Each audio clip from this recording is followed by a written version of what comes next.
ప్రతి సందర్భం ప్రత్యేకం, ప్రతి సంబరం శాశ్వతం. మీ one stop shopping destination Mysore sari Udyog.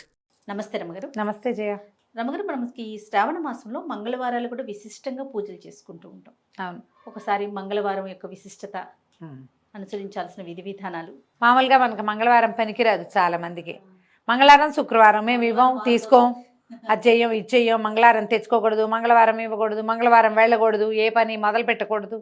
ఎంత లెక్కలుంటాయో మంగళవారానికి. ఏమిటో మా వాళ్ళు మంగళవారాన్ని జయవారం అనేది మా నాయనమ్మ. మాకు మొదలు పెట్టకూడదనే నియమం లేదు జయ. మా ఇంట్లో పనికిరాదు అన్న మాట అనుకోం మేము. మంగళవారం నాడు ఎందుకు బయలుదేరటం అలాంటివి లేవు. మంగళవారం అంటే జయవారం. మంగళము అంటే ఏమిటి? జయం, శుభం.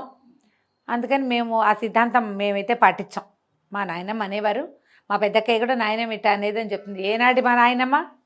మా పెద్దక్కయ్యే చాలా పెద్దదైపోయింది, అయినా కూడా అలాగే అనుకుంటాం. అలా నమ్మకం లేదు, కానీ చాలా మందికి ఉంటుంది. మంగళవారం పసుపు ఉప్పు తీసుకోరు, ఎవరి దగ్గర పెరుగు తీసుకోకూడదు, పాలు తీసుకోకూడదు, ఇవ్వకూడదు, డబ్బులు ఇవ్వకూడదు. అవన్నీ మీ ప్రాంతాల వారీగా మీ ఇళ్లలో ఉన్న విధానం అంతే. ఈ మంగళవారాన్ని సంవత్సరం అంతా మనం పెద్దగా పాటించకపోయినా శ్రావణ మంగళవారాలు మాత్రం విశేషంగా చెప్తారు. ఈ మామూలుగా మనకి స్త్రీల వ్రతకథలు, నోముల్లో ప్రఖ్యాతమైన నోముల్లో శ్రావణ మంగళవారపు మంగళగౌరి నోములు విశేషమైనవి. అమ్మవారు మాంగళ్య గౌరికగా ఉంటుంది. ఈ మంగళగౌరి మనకు అష్టాదశ శక్తిపీఠాల్లో ఒకరుగా ఉన్నారు మాంగళ్య గౌరి అమ్మవారు. అయితే ఈ మాంగళ్య గౌరి అంటే ఈవిడ ఎవరు?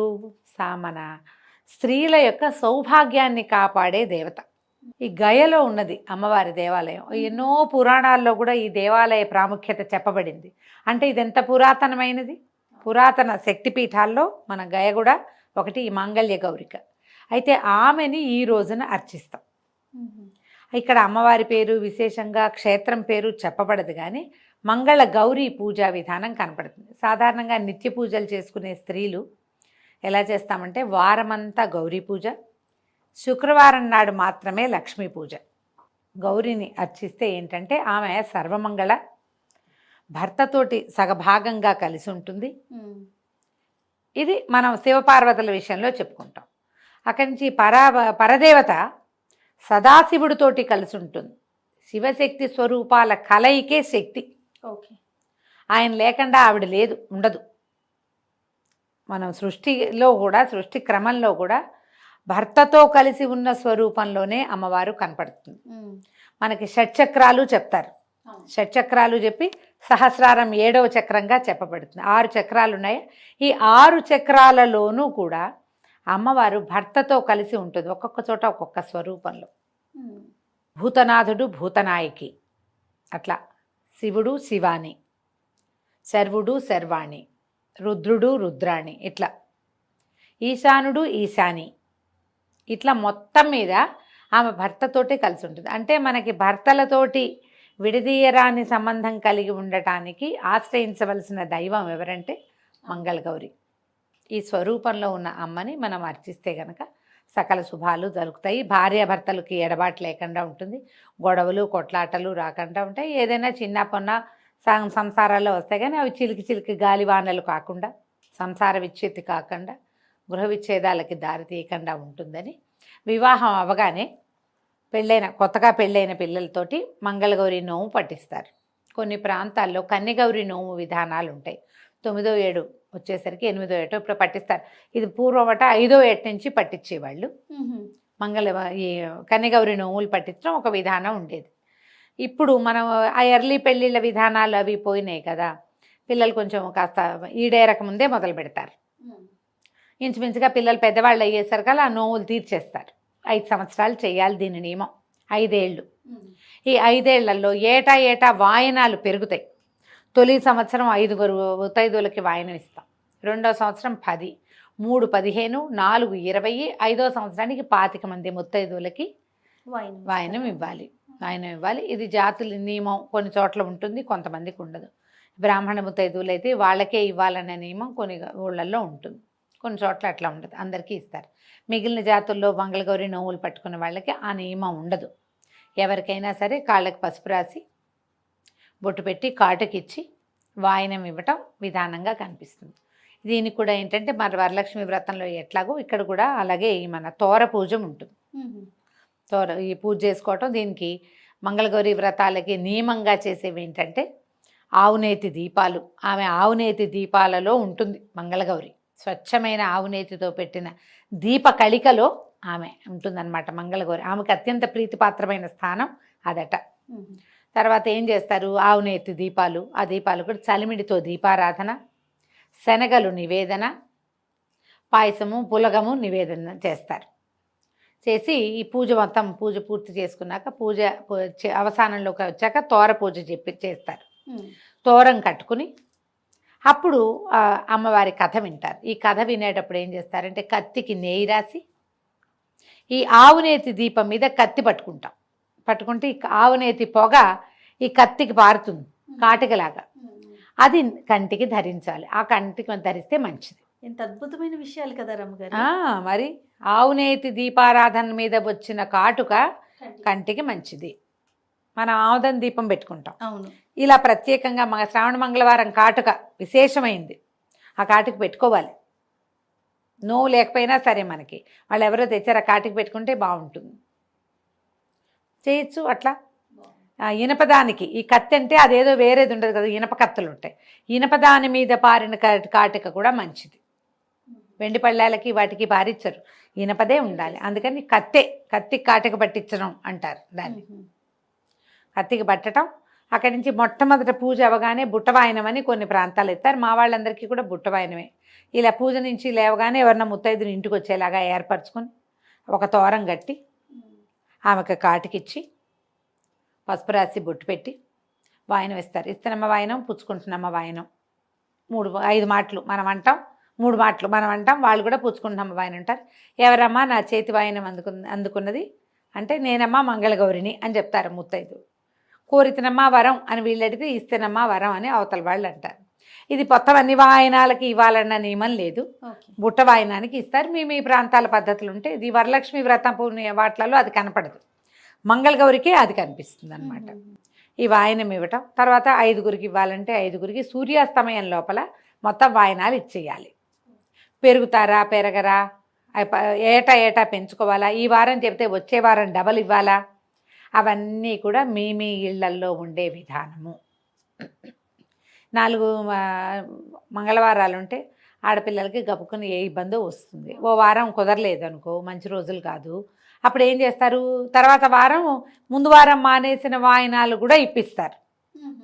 కొన్ని ప్రాంతాల్లో ఉంటుంది. మొన్న ఎవరో కలిశారు, అలా ఉండదండి మేము అలా చేయము అని చెప్పారు. అదేలేండి, కొంతమందికి ఇలా ఉంటుంది. ఓ వారం మానేసి ఇప్పుడు 25 మంది ముత్తైదువులకి ఇవ్వాలి 5వ సంవత్సరంలో, ఓ వారం మానేస్తే 50 మంది ముత్తైదువులని వెతుక్కోవద్దు, ఇళ్ళంబడి పడి తిరగాల్సి వస్తాం. అవన్నీ కొంచెం ఇబ్బంది అవుతాయి. అందుకని ఏ అత్తగారో ఆ అమెండ్మెంట్లు అవి మానేసినట్టున్నారు. వాళ్ళకు ధన్యజీవులు అలాంటిది ఏదైనా కుదిరితే చేసుకోవచ్చు. మేము పద్ధతి ప్రకారం వెళ్ళండి. దీనికి శ్రావణ మంగళవారానికి ఒక ప్రత్యేకమైన కథ చెప్పబడుతుంది. ఈ కథా కాలక్షేపమే చాలా ముఖ్యమైనది. ఇందులో పూజ అంతా లైన్ మామూలే, లడ్డువారీలని చేస్తారు. ఏం చేస్తారంటే 5 ఉండలు చేసి పాములాగా చేస్తారు. దాన్ని ఈ ఉండల మీద ఇట్లా వేస్తారనమాట. తర్వాత ఈ పూజ కూడా అమ్మవారికి ఆ పీట మీద అష్టదళ పద్మం వేయాలి. పద్మాలు పెట్టి అమ్మవారిని కూర్చోబెట్టుకోవాలి. పద్మాలు వేయటం, చిన్న చిన్న పువ్వులు వేస్తారు, వేసి అమ్మవారిని కూర్చోబెడతారు.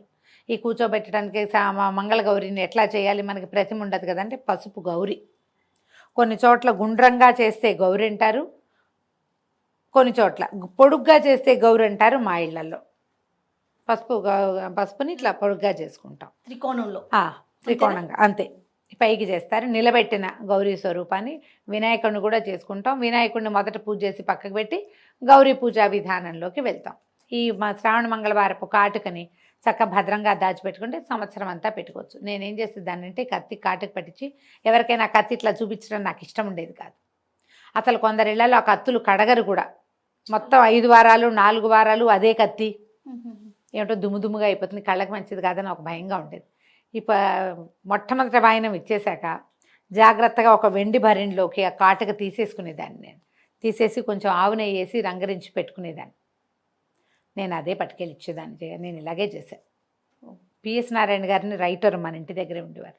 ఆవిడ డాక్టర్ గారి భార్య చక్కగా తెస్తారు కాటుకనేవారు, పెట్టుకునేవారు ఆవిడ చాలా ఇష్టంగా. ఆ తర్వాత ఆ కాటుకని మా పిన్నత్త గారు కూడా ఒక ఆవిడకి వారికి ఇస్తుండేదాన్ని, ఏడాదంతా పెట్టుకునేవారు. కాటుక ఉండిపోతుంది, అవునండి. ఎవరో ఒకళ్ళు పెట్టుకుంటారు, ఆసక్తి ఉన్న వాళ్ళకి ఇచ్చేసేదాన్ని. క్లీన్గా ఉంటుంది, నేను జాగ్రత్తగా పెట్టుకునేదాన్ని. మేము ఈ పద్ధతులు మీ పెద్దవాళ్ళు ఎలా చెప్తే అలా చేయడమా, కానీ ఇలాంటి పద్ధతిని పాటించవచ్చు. నాకు పైన అదుపు లేకపోవడంతో నేను ఇలా చేశాను. ఆ కత్తి చూపించటము ఇష్టం లేకపోయింది, దాని నిండా దుమ్ము పడుతుంది. అందరు ఏం చేస్తారంటే దాన్ని ప్లాస్టిక్ కవర్లో పెట్టి ఉంచుకుంటారు దుమ్ము పడకుండా. మేము ఈ విధానాలు పూర్వం ఒక రాజుగారికి ఒక కుమారుడు కలిగాడు. ఈ రాజుగారికి కుమారులు కలగనప్పుడు నేను బ్రీఫ్గా చెప్తున్నాను కథని, మీ పుస్తకంలో పెద్ద కథ ఉంటే హాయిగా చదువుకోండి.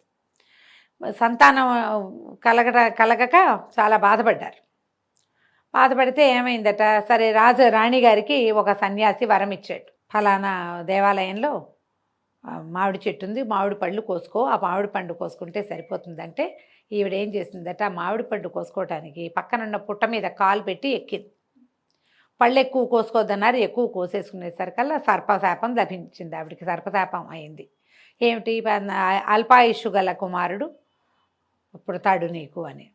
ఈ అల్పాయుషు కలిగిన కుమారుడు అనేసరికి పిల్లాడికి 14-15 ఏళ్ళు వచ్చేసరికి పోతే పాపం చాలా దుఃఖపడ్డారు, ఏం చేయాలని. పిల్లవాడు అల్పాయుష్కుడని 14 ఏటో 15 ఏటో ఇతనికి సర్పం వల్ల మారకం ఉందని వాళ్ళు తెలుసుకున్నారు.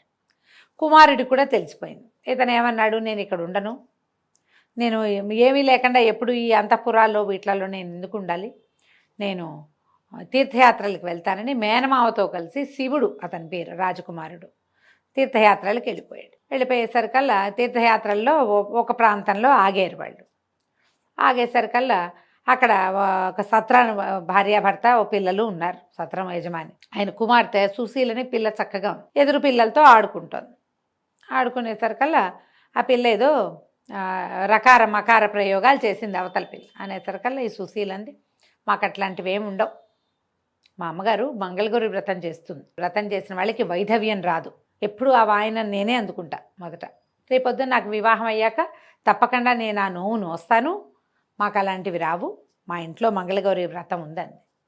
ఈ శివుడు ఈ మేనమావ కనిపించింది, ఈ పిల్లకి వైధవ్యం రాదని చెప్తోంది, ఈ పిల్లని కనుక మన వాడికి పెళ్లి చేసుకుంటే ఈ వీడికి ఉన్నటువంటి అకాల మృత్యు దోషం తప్పుతుందేమోనని మా అబ్బాయికి ఇచ్చి పెళ్లి చేయండి అని అడిగాడు.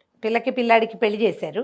పెళ్లి చేసిన తర్వాత ఏమైంది, సాయంకాలం పిల్లాడిని గదిలోకి పంపించారు. ఈ అమ్మాయి ఇట్లా మాగన్నుగా నిద్రపట్టేసరికి రాత్రికి ఒక సర్పం వచ్చి నీ భర్తని కాటేస్తుంది, మీ తల్లికి వాయనం ఇచ్చిన కుండలో ఆ సర్పాన్ని బంధించు అని మంగళగౌరీదేవి చెప్పిందట. మామూలుగా పిల్లకి పెళ్ళిళ్ళు చేసినప్పుడు శ్రావణ మంగళవారపు నోవులు ఉన్నాయనుకో తల్లికి, పెళ్లిలో తీర్చుకుంటారు. ఈ అమ్మాయికి పొద్దునే ఏం చేసింది, వాళ్ళ అమ్మ యజ్ఞం అది అయిపోయాక వివాహం క్రతువు అయిన తర్వాత యజ్ఞం చేస్తారు, చిన్న హోమం జరుగుతుంది, నాగవల్లి సదస్యము అవి జరుగుతాయి. ఆ జరిగినప్పుడు ఏం చేసింది ఆవిడ, పిల్లకి వాయనం ఇచ్చింది, శ్రావణ మంగళవారం నోవుని పిల్లకి అప్పచెప్పింది. ఒక కుండలో అవి ఇవి అన్నీ పెట్టి ఇచ్చారు. ఆ కుండ ఈ అమ్మాయి వీళ్ళు ఎక్కడ పెట్టారు, ఈ పిల్లల్ని పంపించిన గదిలో అటక మీద ఉంది. ఈ అమ్మాయికి ఇట్లా మాగన్నుగా నిద్ర పట్టింది, మీ నిద్రలో ఆ కల వచ్చింది. పొద్దునే తను వాయనం పుచ్చుకుంది కదా, ఆ పుచ్చుకున్న కుండ పైన ఉంది, ఆ సర్పం వస్తుంది, సర్పాన్ని బంధించి మీ అమ్మకి వాయనంగా ఇవ్వు అని చెప్పి. ఈ అమ్మాయి ఏం చేసింది, మెలకు వచ్చి చూసేసరికి వాళ్ళ భర్త ఏమో నిద్రపోతున్నాడు, ఒక సర్పం చరచరలాడుతూ వస్తాం. పిల్ల ఏం చేసింది, గబుక్కున ఈ భర్త మీద పడుకుని ఉన్నాడుగా, ఆ పైన అది అందదు అటక, అతని తొడ మీద కాలేసి పైకెక్కి ఆ కుండ దించి పాము దగ్గర కాసిన పాల గ్లాసులు పెట్టారు గదిలో, పాలు పెట్టేసరికి అలా సర్పం పాలు తాగుతుంటే అదాట్న దాన్ని కుండలోకి లాగేసి ఒక గుడ్డ మూట కట్టి పక్కన పెట్టుకుంది. భర్తను చూస్తే నిద్రపోతున్నాడు. ఈ పిల్ల ఏం చేసింది, బయటికి వెళ్ళి అమ్మ మంగళగౌరి దేవి నీకు ఇది వాయనం ఇవ్వమందమ్మా అని చెప్పి ఆ కుండను ఎత్తి తల్లి చేతిలో పెట్టింది. ఆవిడ ఏం చేసింది, ఆ కుండను ఊడదీస్తే అందులో సర్పం లేదు, ముత్యాల హారం ఉంది. ఆ ముత్యాల హారాన్ని తీసి పిల్ల మెళ్ళో వేసింది. ఆవిడ మెళ్ళో పోయి నీ భర్తతోటి నిద్ర చేయమంటే అమ్మాయి వెళ్ళిపోయింది లోపలికి. ఆ అబ్బాయి ఏదో మాట్లాడాడు, ఒక ఉంగరం తీసి ఆ పిల్ల చేతికి పెట్టాడు. రాత్రి నిద్రపోయారు. తెల్లవారిన తర్వాత ఈ పిల్లవాడేమో మేనమావతో కలిసి మళ్ళీ తీర్థయాత్రలకు వెళ్ళిపోయాడు. ఇక వెళ్ళిపోయాడు. భర్త ఇంట్లో లేడని చెప్పింది, అతను లేడు, తెల్లవారుజామున మేము కలిసి నిద్రించాం, పొద్దున్నే వెళ్ళిపోయాడు అని.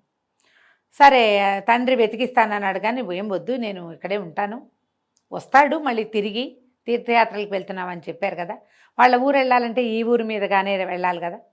ఆ పిల్ల అక్కడే ఉండిపోయింది. ఉండి వచ్చిన వాళ్ళందరినీ సేవించి చాలా రోజుల తర్వాత ఈ వెళ్ళిన శివుడు అనే యువకుడు ఈ మేనమావతో తీర్థయాత్రలన్నీ పూర్తి చేసుకుని మళ్ళీ ఈ ఊరు వచ్చాడు. ఊరొచ్చి ఈ ఊళ్ళో నిద్ర చేశాడు. నిద్ర చేస్తే అతనికి ఎట్లా కాలొచ్చింది, తన కోసం యమభటులు వచ్చినట్టు, మంగళగౌరీదేవి ఇట్లా కత్తి కటారు పట్టుకుని నిలబడి ఉన్నట్టు, ఆమె సైన్యము ఈ యమభటులతో యుద్ధం చేస్తున్నట్టు కలొచ్చింది. యమభటులు అందరూ వెళ్ళిపోయినట్టు, తను అక్కడే నిలబడి ఉన్నట్టు, ఆమె ఇట్లా కత్తి ఖడ్గాలు అవి పట్టుకుని తనకి రక్షణగా ఉన్నట్టుగా కలొచ్చింది. నాకు ఇట్లా కలొచ్చింది అని మేనమావకు చెప్పాడు. ఆయన ఏమన్నాడు, నాయనా నీకు ఈ ఊర్లో వివాహం చేశాం, ఆ అమ్మాయి వల్ల నీకు ఈ అపమృత్యువు తొలగిపోయింది, లేకపోతే నీవు తీర్థయాత్రల్లోనే మరణించవలసిన వాడవు. ఎందుకు నీకు ఈ మరణం సంభవించలేదో, మళ్ళీ ఈ ఊరు నీ భార్య ఉన్న ఊరు వచ్చేసరికి ఇట్లా ఎందుకు జరిగిందో పద మనం వెళ్దామని ఆ సత్రానికి తీసుకుపోయాడు. తీసుకెళ్లేసరికి ఆ అమ్మాయి భర్తను గుర్తుపట్టింది. గుర్తుగా అప్పటికి ఎన్నేళ్ళు అయింది, 3-4 సంవత్సరాలు అయిపోయింది. తీర్థయాత్రలు అంటే ఆ కాలంలో టైం పట్టేది కదా, పిల్ల పెద్దది కూడా అయింది. ఉంగరం చూపించారు. చూపించేసరికి అతను నాదే ఈ ఉంగరం అని గుర్తుపట్టాడు. అప్పుడు అతను తనకు వచ్చిన కళ ఇవి చెప్తే, ఆనాటి రాత్రి తనకేం కళ వచ్చిందో, తను ఏం చేసిందో, ఈ మెడలో ఉన్న ముత్యాల హారం ఆనాడు వచ్చిన సర్పం అని చెప్పింది అమ్మడు. చాలా సంతోషించాడు మేనమామ. నేను ఒక విశేషమైన పని చేశాను, మా అక్కయ్య శాపగ్రస్తురాలైన అయ్యి కుమారుణ్ణి ఇట్లా అల్పాయుష్వాణ్ణి కన్నప్పటికీ ఈ మంగళగౌరి ఆరాధనతో పిల్లవాడు బతికాడని వాళ్ళకి మంచి మాటలు చెప్పి ఈ పిల్లను కూడా తీసుకుపోయాడు. అయితే ఈ అమ్మాయి శ్రావణ మంగళవారం నోవులు నోచుకోవటం మొదలుపెట్టింది. అప్పటికి అది 4వ సంవత్సరమో 5వ సంవత్సరం వచ్చేసింది. పెళ్ళవగానే ఇక భర్తలు ఉన్నారా లేదా, తమతో ఉన్నారా, కాపురాన్ని పంపారా లేదు, నోవులు మాత్రం మొదలు పెట్టిచ్చేస్తారు. ఆ అమ్మాయి ఏం చేసింది, శ్రావణ మంగళవారపు కాటుకని ఒక భరిణెలో పెట్టుకునేది, పట్టుకెళ్ళింది. తీరా ఈ కొడుకు కోసం ఏడ్చి ఏడ్చి ఆ శివుడు యొక్క అమ్మా నాన్నకి కళ్ళు పోయినాయట. అందులో అయిపోయారు వాళ్ళు. కుమారుడు చనిపోతాడని, ఈ ప్రయాణాల్లో ఎక్కడైనా అయిపోయాడేమో అని దుఃఖంతో కళ్ళు పోయినాయట ఇద్దరికి. ఈ మంగళవారపు కాటుకు పెట్టిందిట వాళ్ళకి ఆ కోడలు. దాంతో వాళ్ళకి కళ్ళు కూడా వచ్చేసినాయట. ఆ తర్వాత ఇట్లా ప్రతి వాళ్ళు కన్యలే గౌరీ నోములు పట్టచ్చు. తర్వాత వివాహితలైన వాళ్ళు ప్రతి వాళ్ళు శ్రావణ మంగళవారం నోము కనుక చేస్తే భర్తలకి అపమృత్యు దోషం పోతుందని ఈ కథ చెప్పబడింది. పూర్వకాలపు గాథ కాబట్టి ఇట్లా దారేపోతూ వివాహం ఏంటంటే ఏదో సాంగంగా కనుక్కునే వాళ్ళు, జాతిపాతి అన్నీ కనుక్కుని పెళ్ళిళ్ళు జరిగేవి. మనం ఎన్ని కథల్లో చూస్తాం, ఈ కథ కూడా అలాంటి కథ కానీ చెప్తారనమాట. ఈ కథ విన్నాక అక్షతలు అమ్మవారి మీద కొన్ని వేసి మన శిరస్సు మీద ఆడపిల్లలు వేసుకోవాలి. తర్వాత భర్తలకి పెద్దవాళ్ళకి నమస్కారం చేసి అక్షింతలు వేయించుకుని ఈ బుట్ట వాయనం ఇచ్చి సాయంకాలం లోపల సూర్యాస్తమయం లోపల మీకు ఎన్ని వాయనాల లెక్క ఉంటే ఆ వాయనాలు లెక్క ప్రకారం అప్పచెప్పాలి. శనగలు, రవికల బట్ట, తర్వాత పళ్ళు, పువ్వులు, పసుపు రాసి తాంబూలం ఇచ్చి కాటుక ఇచ్చి వారికి అక్షింతలు ఇచ్చి దండం పెట్టుకుని అక్షింతలు వేయించుకోవాలి. కుదిరితే 5 ఏళ్ళు చేసుకోవచ్చు. ఒకవేళ మనకు 5 ఏళ్ళు అయిపోయినాయి కానీ మీరు గౌరీ పూజ లక్షణంగా చేసుకోవచ్చు. ఈ 4 వారాలు మంగళవారాలు విశేషమైనవి. ఎవరైనా వాయనం ఇస్తాం, తాంబూలం ఇస్తాం, మా ఇంటికి రండి అంటే వెళ్ళండి, మీ ఇంటికి వచ్చి ఇస్తామంటే చక్కగా తీసుకోండి, అన్నీ మంచివే. శ్రావణ మంగళవారపు కాటుక ధరిస్తే కనుక 5వ తనానికి మంచిది అని చెప్తారు. మీ అవకాశాన్ని బట్టి చేసుకోండి. నమస్తే. నమస్తే.